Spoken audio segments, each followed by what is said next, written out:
அடுத்ததா நாம பார்க்க போற திட்டம், இந்த மேடையில பார்க்க போற திட்டம் என்னன்னு பாத்தீங்கன்னா, இது ஒரு மகுடம் சூட்டிய திட்டம்னே சொல்லலாம். சத்தம் இல்லாம பெரும் எழுச்சியை ஏற்படுத்தி கொண்டிருக்கும் ஒரு திட்டம் இது. அந்த திட்டத்தின் பெயர் புதுமை பெண் தமிழ் புதல்வன். இந்த திட்டம்ல என்ன ஸ்பெஷல் அப்படின்னு பாத்தீங்கன்னா, நீங்க அரசு பள்ளியில 6வதுல இருந்து 12வது வரைக்கும் படிச்சு முடிச்சிட்டு நீங்க கல்லூரியில சேர்ந்தீங்கன்னா மாதம் 1000 ரூபாய் உங்களுக்கு ஊதியம் வழங்கப்படும். இந்த ஊக்கத்தொகை வழங்கப்படும்.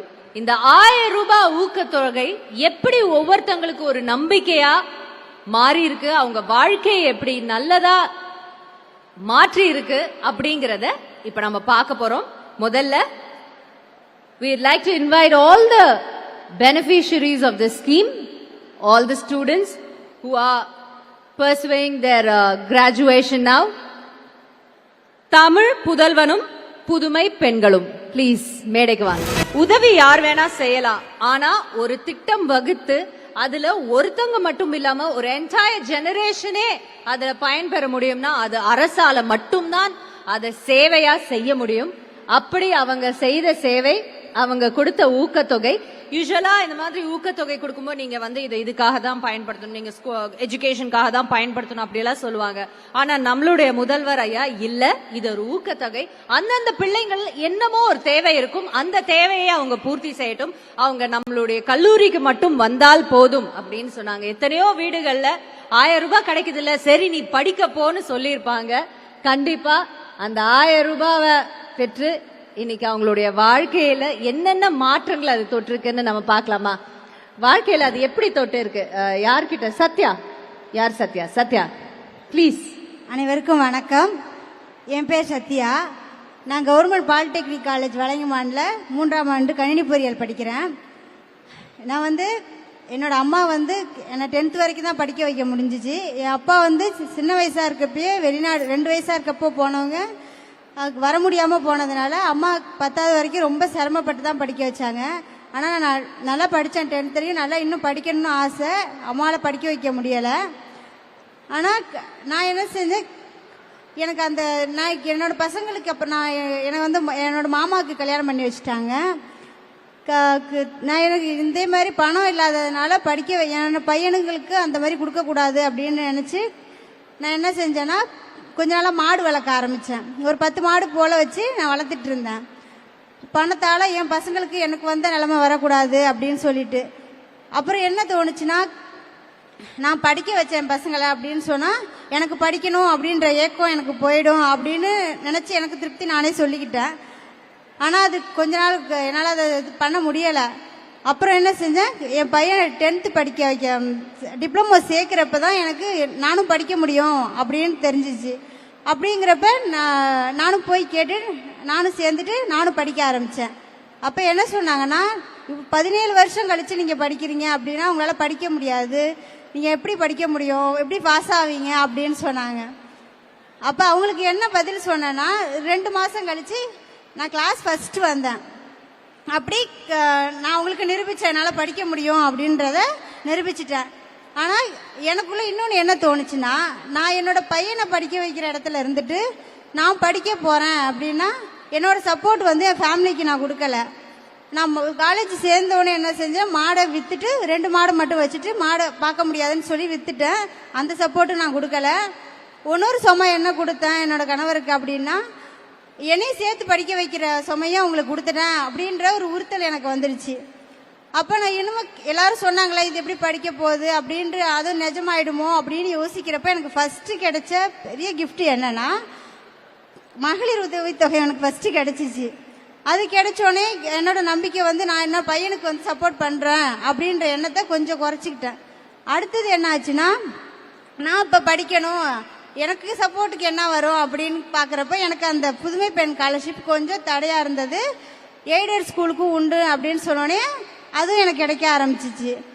அது கிடைக்க ஆரம்பித்தோடனே எனக்கு நான் என்னோட சப்போர்ட் கொடுக்கல ஃபேமிலிக்கு, இல்லை என்னோட கணவரை நான் என்னையும் படிக்க வைக்க சொல்லி கஷ்டப்படுத்துறணும் அப்படின்ற 2 எண்ணமும் என்னை விட்டு சுத்தமாக போயிடுச்சு. படிக்கிறத மட்டும் நான் இப்போ பார்த்துட்ருக்கேன். என்னோட பையன் நானும் என் பையனும் ஒரே காலேஜில் படிக்கிறோம், ஒரே டிபார்ட்மெண்ட்டில் ஒரே கிளாஸில் படிக்கிறோம்.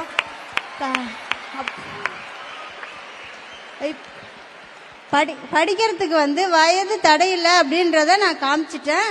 அதே மாதிரி சாதிக்கிறதுக்கும் வயது தடையில்லைன்றத நான் கண்டிப்பாக நான் காமிப்பேன். எனக்கு இப்போ படிக்கிறதுக்கு இவ்வளோ சப்போர்ட்டாக இருக்குது. 2வது டைம் நான் யோசித்தேன். ஆனால் கண்டிப்பாக நான் என்னால் திரும்பி 2 மாதம் கழித்து காலேஜ் சேர்ந்துட்டு யோசித்தேன், நான் சரியாக பண்ணுறேனா இல்லை என்னோடய சப்போர்ட் இல்லாமல் ஃபேமிலிக்கு பண்ணுறனோ அப்படின்னு சொல்லி. அந்த சப்போர்ட்டுக்கு அந்த எண்ணத்தை என்னிலேருந்து எடுத்தது முதலமைச்சர் ஐயா அவர்கள் தந்த உதவித்தொகை, மகளிர் உதவித்தொகையும் புதுமை பெண் திட்டம் தான். நன்றி ஐயா. அந்த மாதிரி எனக்கு திரும்ப படிக்க எனக்கு வாய்ப்பு கொடுத்த என்னோட மாமாவுக்கும் நன்றி சொல்லிக்கிறேன். என்னோட கல்லூரி முதல்வர் அவர்களுக்கும் அனைத்து ஆசிரியர்களுக்கும் நன்றி சொல்லிக்கிறேன். ஏன்னா இவ்வளோ நாள் கழித்து படிக்கிறதும் அதுவும் பெஸ்ட்டாக 2nd இடத்துல நான் இப்போதைக்கு இருக்கேன். 2வதா அது என்னால் கொடுக்க முடியுதுன்னா மாதா பிதா குருன்னு சொல்லுவாங்க இல்லையா, அந்த குரு இடத்துல இருக்கவங்க எனக்கு எவ்வளோ சப்போர்ட் பண்ணுறாங்கன்னா, மாதா பிதா அவங்களுக்குள்ள சப்போர்ட்டை கொடுத்து என்னை படிக்க வைக்கிறாங்க, அனுப்பியும் வச்சுருக்காங்க. அவங்க சப்போர்ட் இல்லைனாலும் என்னால் வர முடியாது. திரும்பி என்னோட கனவை உயிர்ப்பித்த முதல்வர் ஐயா அவர்களுக்கு நன்றியை சொல்லிக்கிறேன். நிறைய பேர் இப்போ இந்த திட்டம் வந்தோடனே படிக்க அவங்க எந்த இதுவும் பயப்படாமல் தொடர முடியுது இதனால. நன்றி ஐயா. நன்றி நன்றி. ரொம்ப ரொம்ப சிறப்பா சொன்னீங்க. 17 வருடம் கழிச்சு உங்க பையனோடய போய் படிக்கிறீங்கன்னு. ஆக்சுவலி உங்க ஸ்கூல்ல இருந்து இன்ஃபர்மேஷன் வந்தது சார், பையனை விட அம்மா தான் நல்லா படிக்கிறாங்களாம். பையன் இன்னும் கொஞ்சம் கேட்சப் பண்ணணும் அப்படின்னு சொல்றாங்க. கொஞ்சம் டியூஷன் தனியா எடுத்துருங்க. Thank you ma'am, thank you so much. அடுத்ததாக ரம்யா இன்னும் ஒருத்தங்க பேச போறாங்க. ரம்யா நீங்க பேசுங்க எல்லார் சார்பாவும். அனைவருக்கும் வணக்கம். மேம் சொன்னாங்க மேலே ஏறி வரும் அப்படின்னு. என்னை பொறுத்த வரைக்கும் என் லைஃப்பில் ஃபஸ்ட்டு மேலே ஏறி வந்துட்டேன்னு நினைக்கிறேன். ஏன்னா நான் நினைக்காதது எல்லாமே என் லைஃப்பில் நடந்துகிட்ருக்கு. அதுக்கு உங்கள் எல்லாருக்கும் ரொம்ப நன்றி சொல்லிக்கிறேன். என்னோட நேம் ரம்யா. நான் தஞ்சாவூர் மாவட்டம் கோவிலடின்ற கிராமத்துலேருந்து தான் வரேன். நான் திருச்சி மாவட்டத்தில் கவர்மெண்ட் பாலிடெக்னிக் காலேஜில் படிக்கிறேன். என்னோட அப்பா ஒரு கூலி விவசாயி தான். அவங்களால என்னை ஹையர் எஜுகேஷன் படிக்க வைக்க முடியல.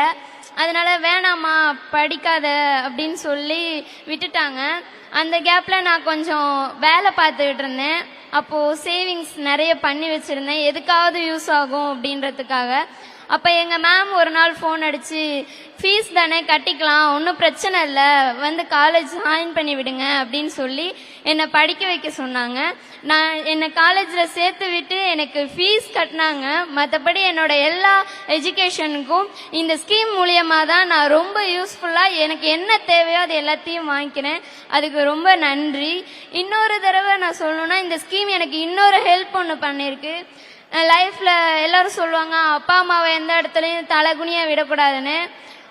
நான் நிறைய இடத்துல என் அப்பா அம்மா கஷ்டப்படுறத கண்ணிலேயே பார்த்துட்டேன். எங்கள் அம்மாவுக்கு காது கேட்காது. அதனால எல்லாரும் சொல்லுவாங்க, காது கேட்காதுல்ல, எதுக்கும் உன் பிள்ளையெல்லாம் படிக்க வச்சுட்டு இருக்க, இது இப்படிதான் அப்படிதான் வயசான காலத்தில் இப்படிதான் பண்ணும் அப்படின்னு சொல்லுவாங்க. நான் ரொம்ப லேட்டாக பிறந்தது என்னோட தப்பு இல்லைல்ல. அதனால இதெல்லாம் எப்படியாவது மாற்றணுமே அப்படின்றதுக்காக இந்த ஸ்கீம் மூலியமா நான் தினம் மாசம் வர அந்த காசுல 100 ரூபாய் சேர்த்து வச்சு என் அம்மாவுக்கு நான் போன மாசம் ஒரு மிஷின் வாங்கி கொடுத்தேன். அந்த மிஷின்னால இப்ப எங்க அம்மா கேட்டுட்டு இருக்காங்க. அது எனக்கு ரொம்ப சந்தோஷமா இருக்கு. இந்த ஒரு ஸ்கீம்னால எனக்கு எங்க அம்மாவுக்கு மிஷின் வாங்கி கொடுக்க முடிஞ்சது அப்படின்னு நினைக்கும் போது ரொம்ப பெருமையா இருக்கு. கண்டிப்பா படின்னு சொல்றீங்க, கண்டிப்பா படிக்கிறேன். நான் படிச்சு இதே மாதிரி என் அம்மாவுக்கு கண்டிப்பா காது ஆப்ரேஷன் பண்ணுவேன். எங்க அப்பாவுக்கும் ஹெல்த் இஷ்யூஸ் நிறைய இருக்கு, அதுக்கு நிறைய கடன் வாங்கியிருக்காங்க. அது எல்லாத்தையும் இப்போ நான் தான் அடைச்சிட்டு இருக்கேன். அதே மாதிரி படிச்சு என் அப்பா அம்மாவை எந்த ஒரு ஹெல்த்ல ரொம்ப கஷ்டப்பட்டேன். ஒரு பிளட்டுக்காக நான் ஏறாத இடம் இல்லை. ரொம்ப கஷ்டப்பட்டு என் அப்பா அம்மாவை பார்த்துட்டு இருக்கேன். கண்டிப்பா எந்த ஒரு இடத்துலயும் அவங்களை இழந்துடக்கூடாது அப்படின்றதுக்காக எனக்கு ஒரு சின்ன ஆசை, என் அப்பா அம்மாவை மட்டும் இங்க கூப்பிடுறீங்களா? வாங்க. எங்க இருக்காங்க? இருக்காங்களா? இங்கதான் இருக்காங்க. நான் எங்க இருக்காங்கன்னு எனக்கு தெரியல. நீங்க எந்திரிச்சு நிக்க முடியுமா? எங்க இருக்கீங்க? எந்திரிச்சு நில்லுங்க. அதோ அங்க இருக்காங்க, பின்னாடி இருக்காங்க. எல்லாரும் சேர்ந்து அவங்களுக்கு ஒரு கைத்தட்டல் கொடுத்துடலாம். ரம்யா, நீங்க சொன்னீங்கல்ல அந்த வைராகியம், அந்த தைரியம் தமிழ்நாடு கல்வி தந்தது, அது கண்டிப்பா உங்களை கைவிட்டுறாது. இப்போ இந்த மேடையில ஜெயிச்சதுக்கு அப்புறம் நீங்க சொல்லிட்டீங்க மேலே ஏறி வரோம்னு சொன்னோம். அது நம்ம சிஎம் சாருக்கு நம்ம அப்புறமா சொல்லி காட்டுவோம் அது என்னன்ட்டு. பட் இப்போ நீங்க மேலே ஏறி வந்துட்டீங்க. இந்த மேடையில இருந்து உங்க அப்பா அம்மாக்கு என்ன சொல்ல விருப்பப்படுறீங்க? அப்பா அம்மா கவலைப்படாதீங்க, உங்களை எந்த இடத்துலயும் விட்டுற மாட்டேன். உங்களை தப்பா பேசினவங்க நான் பாத்துக்கிறேன், ஓகேவா? எந்த இடத்துலயும் கவலைப்படாதீங்க, உங்களை எந்த இடத்துலயும் விட மாட்டேன். இன்னும் படிச்சு உங்களை நான் நல்லா காப்பாத்துறேன். எல்லாருக்கும் ஒண்ணே ஒன்று சொல்றேன், ரொம்ப ஒரு மனசுல ஒரு விஷயம் தோணுது. நான் பார்த்தது, எங்க அம்மாவை நிறைய பேர் ஹெல்ப் பண்ணி நான் பார்த்துருக்கேன். அந்த இடத்துல நான் சொல்றேன், எங்க அம்மாவை நீங்க ஹெல்ப் பண்ணனாலதான் என்னமோ தெரியல, எங்க அம்மாக்கு மிஷின் வாங்கி கொடுக்கணும்னு எனக்கு தோணுச்சு. கண்டிப்பா நீங்க இன்னும் என்னை பத்தி பேச பேசதான் எங்க அம்மாக்கு இன்னும் நான் ஆப்ரேஷன் பண்ணணும் அப்படின்னு நினைப்பேன். எங்க அப்பாவுக்கு மேல இருக்க கடன் எல்லாம் நான் அடைச்சு அவங்கள ரொம்ப சந்தோஷமாவும் நான் ரொம்ப படிச்சு அவங்கள நல்லபடியா காப்பாற்றணும்னு சொல்றேன். ரொம்ப நன்றி. Thank you sir, thank you so much. என்னோட லைஃப்ல ஒரு திருப்பத்தை ஏற்படுத்தினதுக்கு ரொம்ப நன்றி சார். தேங்க்யூமா, thank you so much. Thank you Ramya. இந்த வைராகியம், இந்த தைரியம் உங்களுக்கு கல்வி கொடுத்தது. அந்த கல்வி நம்மளுடைய தமிழக அரசு கொடுத்தது. இந்த 1000 ரூபாய் என்ன செய்யும் அப்படின்னு நினைச்சு பார்த்திருப்பாங்கல்ல யாரோ, அவங்களுக்கான பதில் இது. Thank you, thank you for taking it in the right path. ரொம்ப ரொம்ப நன்றி. அடுத்ததா சுபலக்ஷ்மி. யார் சுபலக்ஷ்மி? எஸ் சுபலக்ஷ்மி, நீங்க தான் கடைசியா பேச போறீங்க. சோ எல்லாரும் சார்பாகவும் பேசிருங்க. என்னோட பேர் வந்து சுபலக்ஷ்மி. நான் ராணிப்பேட்டை மாவட்டத்தில் வாலாஜால AAA காலேஜில் படிக்கிறேன். எல்லாரும் சொன்னாங்க படிக்க வைக்கிறதுக்கு அவங்க அப்பா அம்மா ரொம்ப யூஸ்ஃபுல்லாக இருந்தாங்கன்னு சொல்லிட்டு நான் படிக்கணும், +2 முடிச்சுட்டு படிக்கணும்னு நான் எங்கள் அம்மா அப்பா கிட்ட போய் கேட்டப்ப பொட்ட பிள்ளைனா என்னத்துக்கு படிக்கணும், படிக்கலாம் கூடாது அப்படி சொல்லிட்டாங்க. நான் வந்து எப்படியாச்சும் படிச்சே ஆகணுன்ற ஒரே ஒரு காரணத்துக்காக மட்டுமே வீட்டில் 3 நாள் சாப்பிடாம இருந்தேன். எப்படியாச்சும் எனக்கு காலேஜ் சேர்த்து விட்டுருங்க அப்படின்ற ஒரே ஒரு நோக்கத்துக்காக 3 நாள் வீட்டில் சாப்பிடாம இருந்தேன். அப்ளிகேஷன் போகிறதுக்கு லாஸ்ட் டேட்டு. அப்பயுமே எனக்கு வந்து காசு இல்லை. அப்பயுமே நாற்று நட, களப்பெருக்க அந்த மாதிரி வேலை செய்து தான் போய் அந்த காசில் வந்து அப்ளிகேஷன் போட்டேன். அதுக்கப்புறம் நாற்று நட, களப்பெருக்க போகும்போதெல்லாம் நீலாம் வரக்கூடாது, உனக்குலாம் இடுப்பு நிற்காது, நீலாம் வேலை செய்ய முடியாதுமா, வராதேன்னு சொல்லுவாங்க. அப்போ கூட நான் போய் வேலை செஞ்சு அப்ளிகேஷன் போட்டேன். எங்கள் அப்பா ஒரு ஆடு மேய்க்கிற விவசாயி தான், எங்கள் அம்மாவும் கூலி வேலை செய்கிறவங்க தான். எங்கள் அப்பாவுக்கும் அம்மாவுக்கும் அந்த அளவுக்கு நாலேஜ் இல்லை படிக்க வைக்கணுன்றது. நான் போய் நின்னப்போ யாருமே எனக்கு வந்து ஹெல்ப் பண்ணல. அவங்க சொல்கிறாங்க அவங்க அப்பா அம்மா வந்து அவங்களுக்கு ஹெல்ப் பண்ணாங்கன்னு சொல்லிட்டு எனக்கு அந்த அளவுக்கு யாருமே சப்போர்ட் பண்ணல. அப்போ நான் எங்கள் தாய் மாமா கிட்ட போய் நான் படிக்கணும் அப்படின்னு சொல்லிட்டு கேட்டப்ப அவங்க சொன்னாங்க, நீ படிமா, நான் வந்து உனக்கு ஹெல்ப் பண்ணுறேன்னு சொல்லிட்டு அப்போ நாற்று நட்டு களை பறிச்சு சேர்த்து வச்ச காசுல இந்த மாதிரி அப்ளிகேஷன் போட்டப்ப எனக்கு வந்து அந்த காலேஜ்ல சீட் கிடைச்சிச்சு. அந்த காலேஜ்ல சீட் கிடைச்சப்பவும் அங்க போய் நான் சேரத்துக்கு யாருமே வரல.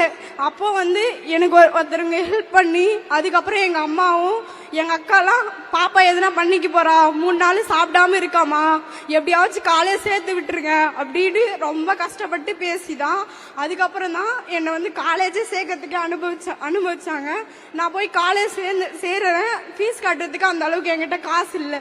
அப்போ வந்து அங்க இருந்த ஒரு ஸ்டாஃப் தான் வந்து எனக்கு ஃபீஸ் கட்டுறதுக்கு கொஞ்சம் ஹெல்ப் பண்ணாங்க. நான் இந்த புதுமை பெண் திட்டம் ஸ்கீமுக்கு கொடுத்த காசுல நான் திருப்பி அந்த மேமுக்கு எடுத்துன்னு போயிட்டு அந்த காசை ரிட்டர்ன் கொடுத்தேன். அவங்க சொன்னாங்க, வேணாமா, எனக்கு இந்த காசு வேணாம்னு சொன்னாங்க. இல்ல மேம், எனக்காக நீங்க செஞ்சீங்க, எனக்கு செஞ்ச உதவிக்கு நான் நன்றி கடனா இது நான் உங்களுக்கு கண்டிப்பா தருவேன் அப்படின்னு சொல்லிட்டு நான் அந்த காசை திருப்பி எடுத்து போய் அவங்க கிட்ட கொடுத்தேன். அவங்க வாங்க மாட்டேதான் சொன்னாங்க. இருந்தாலும் பரவாயில்ல, நீங்க வாங்குங்க அப்படின்னு சொல்லிட்டு அவங்க கிட்ட கொடுத்தேன். இந்த புதுமை திட்டம் அப்படின்ற ஸ்கீம் மூலமா இப்போ எனக்கு மேரேஜ் ஆயிடுச்சு. ஒரு மேரேஜ் ஆன பெண் எப்பயுமே ஒருத்தரவங்களை டிபெண்ட் பண்ணி தான் வாழணும்னு இருக்கு. இந்த புதுமை பெண் ஸ்கீம் மூலமா அங்க மாசம் வர 1000 ரூபாவை நான் சேர்த்து வச்சு என்னோட படிப்புக்கு தேவையான காலேஜ் ஃபீஸ், அதுக்கப்புறமாட்டிக்கு தேர்வு கட்டணம், அதுக்கப்புறம் எல்லாத்தையும் நான் வந்து இந்த ஸ்கீம் மூலமா வர காசை வச்சு நான் இது பண்ணியிருக்கேன். என்னோட படிப்புக்கு தேவையான நோட்டு, புக்கு எல்லாத்தையுமே இந்த ஸ்கீம் மூலமா வர காசனால என்னாலேயே வாங்கிக்க முடியுது. நான் யாரையும் போய் கையேந்தி எனக்கு காசு தாங்க, இது மாதிரி நோட்டு வாங்கணும், புக்கு வாங்கணும்னு கேட்க வேண்டிய அவசியம் இல்லை. Thank you sir. How beautiful. தேங்க்யூமா, தேங்க்யூ சார். என்னோட மிகப்பெரிய ஆசையே நான் மேக்ஸ் டிபார்ட்மெண்ட் எடுத்திருக்கேன். டீச்சர் ஆகணுன்றதா என்னோட மிகப்பெரிய ஆசையே. இந்த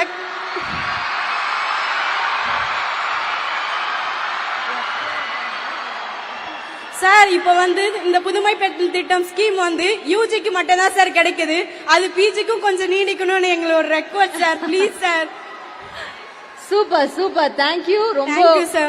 ஒரு முக்கியமான ஒரு விஷயத்தை நீங்க சிஎம் சார் ஏதோ சொல்லணும்னு நினைக்கிறாரு உங்ககிட்ட. சார் நீங்க பேசுங்க சார். டீச்சர் ஆகணும்னு ஆசைப்பட்டீங்களா? Maths teacher, sir. Maths teacher yes sir. வாங்க, உங்களுக்கு ஒரு பரிசு கொடுக்க போறேன்.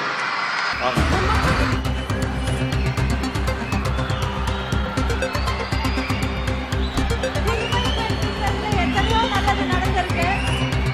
படிச்சு ஒழுங்கா படிச்சு முன்னேறின ஒரு பெண்ணுக்கு இதோ அந்த இடத்துலயே ஒரு நல்லது நம்மளுடைய சிஎம் செய்ய போறார்.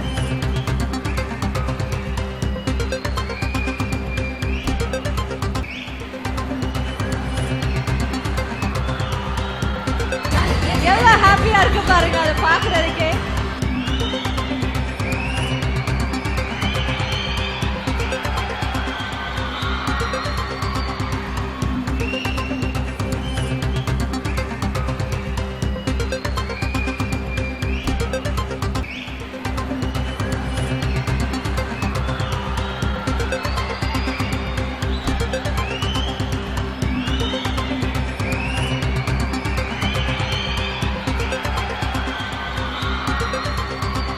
இதே மாதிரி அங்க இருக்கிற சுப்புலட்சுமி எல்லாம் ஜெயிக்க வேணாமா?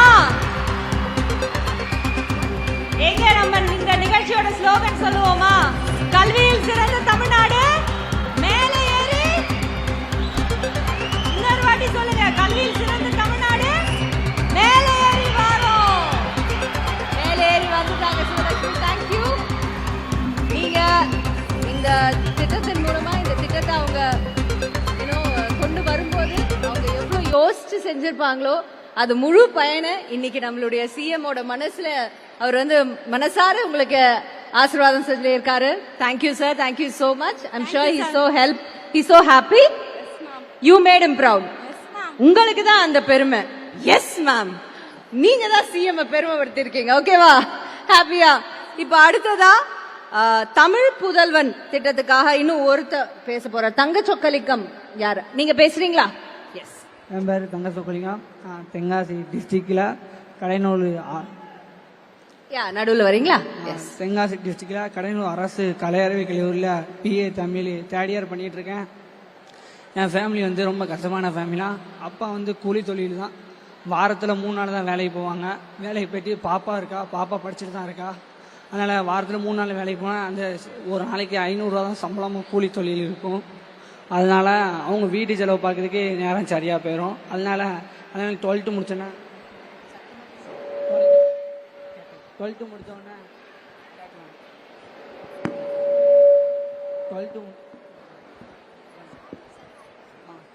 முடித்தோடனே கடன் பிரச்சனை கொஞ்சம் அதிகமாக ஆகி போச்சு. அதனால் 12th முடித்தோடனே வேலைக்கு போயிட்டேன். திருப்பூர் கம்பெனியில் வேலை பார்த்தேன். வேலைக்கு பார்த்தோன்னே திருப்பூர் கம்பெனியில் வேலை பார்த்துட்டு இருக்கும்போது அப்போ அந்த ஸ்கீம் எனக்கு கிடையாது. அடுத்துதான் அந்த ஸ்கீம் கொண்டு வந்தாங்க. கொண்டு போய் காலேஜில் அட்மிஷன் போட ஸ்கீமால் தான் அட்மிஷன் போட்டேன். இப்போ காலேஜ் படிச்சுட்டு இருக்கேன். ஃபைனல் இயர் பண்ணிட்டு இருக்கேன். இந்த ஸ்கீமால் ரொம்ப எனக்கு ஹெல்ப்ஃபுல்லாக இருக்குது. இந்த ஸ்கீமால் எனக்கு காலேஜ் ஃபீஸும் கட்டும்போது அதை தவிர எங்கள் அப்பா 3 நாள் தான் வேலைக்கு போவாங்க. மற்ற நாள் வேலை இருக்காது. வீட்டு செலவுக்கு ரூபாலாம் நான் எடுத்து கொடுத்து என் தங்கச்சி செலவுக்கு நான் கொடுத்துக்கிடுவேன். அதனால் எனக்கு ரொம்ப ஹெல்ப்ஃபுல்லாக இருக்குது. இந்த ஸ்கீமில் என்னை மாதிரி பல ஏழை மாணவருக்கு லைஃபே அப்படி சேஞ்ச் ஆகி நிறைய பேர் என் கூட நிறைய பேர் வேலை பார்த்துட்டு இருந்தவங்க இப்போ காலேஜில் படிக்காங்க.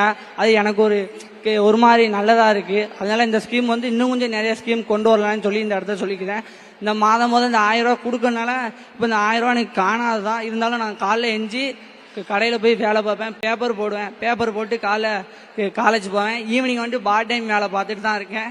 இன்னும் இந்த 1000 ரூபா திட்டத்தை இன்னும் கொஞ்சம் கூட்டி கொடுக்கலான்னு சொல்லி இந்த இடத்துல நான் ஐயாட்ட சொல்லிக்கலன்னு விருப்பப்படுவேன். அவ்வளோதான். நன்றி sir. Thank you. Thank you so much. Okay, ரொம்ப நன்றி.